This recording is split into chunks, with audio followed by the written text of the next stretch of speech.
T20 ലോകകപ്പിനുള്ള Indian ടീമിനെ പ്രഖ്യാപിച്ചു. രോഹിത് ശർമ്മ നയിക്കുന്ന ടീമിൽ മലയാളി താരം സഞ്ജു സാംസണും ഹാർദിക് പാണ്ഡ്യയാണ് വൈസ് ക്യാപ്റ്റൻ. ഋഷഭ് പന്തും ശിവം ദുബെയും 15-അംഗ ടീമിൽ ഇടം നേടിയിട്ടുണ്ട്. രോഹിത് ശർമ്മയ്ക്ക് കീഴിൽ 15-അംഗ ടീമിനെയാണ് മാനേജ്മെന്റ് ലോകകപ്പിനായി തെരഞ്ഞെടുത്തത്.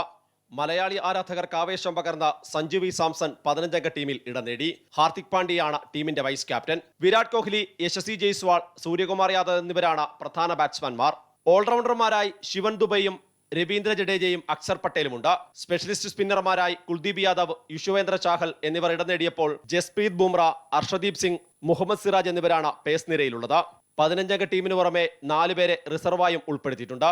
ശുഭ്മാൻ ഗിൽ, റിങ്കു സിംഗ്, ഖലീൽ അഹമ്മദ്, ആവേശ് ഖാൻ എന്നിവരാണ് റിസർവ് ബെഞ്ചിലുള്ളത്. IPL-ൽ നടത്തിക്കൊണ്ടിരിക്കുന്ന മികച്ച പ്രകടനമാണ് സഞ്ജുവിന് ടീമിലേക്കുള്ള വഴി തുറന്നത്.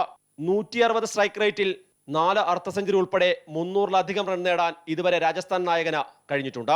നിർണായക ഘട്ടത്തിൽ ടീമിനെ വിജയിപ്പിക്കാൻ കഴിഞ്ഞതും ഇന്ത്യൻ ടീമിലേക്കുള്ള വഴി തുറന്നു. അതേസമയം കഴിഞ്ഞ ലോകകപ്പ് കളിച്ച ടീമിൽ നിന്ന് 7 പേരെയാണ് ഇത്തവണ ഒഴിവാക്കിയത്. യുവനിരക്ക് പ്രാമുഖ്യം കൊടുക്കാനാണ് KL രാഹുലിനെ ഒഴിവാക്കിയത്. കരാർ പുതുക്കാതിരുന്ന ശ്രേയസ് അയ്യരും ഇഷാൻ കിഷനും ടീമിൽ നിന്ന് ഒഴിവാക്കപ്പെട്ടു. കഴിഞ്ഞ 2 T20 പരമ്പരകളിൽ ടീമിനൊപ്പമില്ലായിരുന്ന ചാഹലിന്റെ തിരിച്ചുവരവ് ശ്രദ്ധേയമായി. അമേരിക്കയിലും വെസ്റ്റ് ഇൻഡീസിലുമായിട്ടാണ് ഇത്തവണ ലോകകപ്പ് നടക്കുന്നത്. ജൂൺ 5-ന് അയർലൻഡിനെതിരെയാണ് ലോകകപ്പിൽ ഇന്ത്യയുടെ ആദ്യ മത്സരം. കഴിഞ്ഞ തവണ സെമിയിൽ പുറത്തായ ടീം ഇന്ത്യ ഇത്തവണ കപ്പ് ഉയർത്താൻ തന്നെയാണ് ഇറങ്ങുന്നത്. Sports desk, Amrita TV.